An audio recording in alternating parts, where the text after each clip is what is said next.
বিসমিল্লাহির রহমানির রহিম। মাননীয় সংসদ সদস্যবৃন্দ, আসসালামু আলাইকুম। ফ্যাসিবাদের নির্মমতার শিকার অসংখ্য মানুষের কান্না আর হাজারো প্রাণের আত্মত্যাগের মধ্যে দিয়ে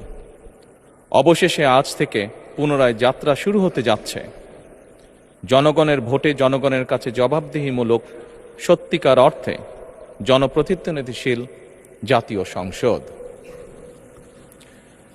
বাংলাদেশের জাতীয় সংসদের রাজনীতির এই ঐতিহাসিক মুহূর্তে আমি আল্লাহর দরবারে শুকরিয়া জানাই, যার অশেষ রহমতে আমরা একটি ন্যায়ভিত্তিক গণতান্ত্রিক মানবিক বাংলাদেশ প্রতিষ্ঠার লক্ষ্যে যাত্রা শুরু করতে পেরেছি। 1971 সালের স্বাধীনতা যুদ্ধের থেকে শুরু করে 2024 সালের দেশ এবং জনগণের স্বাধীনতা রক্ষার যুদ্ধ সহ এই পর্যন্ত দেশে গণতন্ত্র এবং মানুষের অধিকার প্রতিষ্ঠার সংগ্রামে যারা শহীদ হয়েছেন, ত্রয়োদশ জাতীয় সংসদ শুরুর এই যাত্রা লগ্নে আমি তাদেরকে কৃতজ্ঞতার সঙ্গে স্মরণ করছি। এই আন্দোলন সংগ্রামে যেসব মায়েরা তাদের সন্তান হারিয়েছেন, যেসব সন্তানেরা তাদের প্রিয়জন হারিয়েছেন,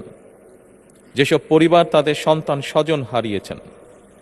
যেসব আহত মানুষকে তাদের স্বাচ্ছন্দ্যের জীবন হারাতে হয়েছে, যেসব মানুষগুলো নির্যাতন, নিপীড়ন, রাজনৈতিক হয়রানি কিংবা মিথ্যে মামলা শিকার হয়ে সর্বস্ব হারিয়েছেন,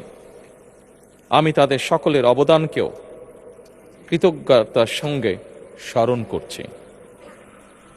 দেশের ছাত্র জনতা, কৃষক, শ্রমিক, শিক্ষক, কবি, সাহিত্যিক, সাংবাদিক, চিকিৎসক, প্রকৌশলী, আইনজীবী, কামার কুমার, জেলে তাঁতি, গাড়ি চালক, ব্যবসায়ী এবং সরকারি বেসরকারি চাকরিজীবী, গৃহিণী, সারা দেশে গণতান্ত্রিক রাজনৈতিক দলের নেতা কর্মী সমর্থক তথা সর্বস্তরের সকল শ্রেণী পেশার মানুষ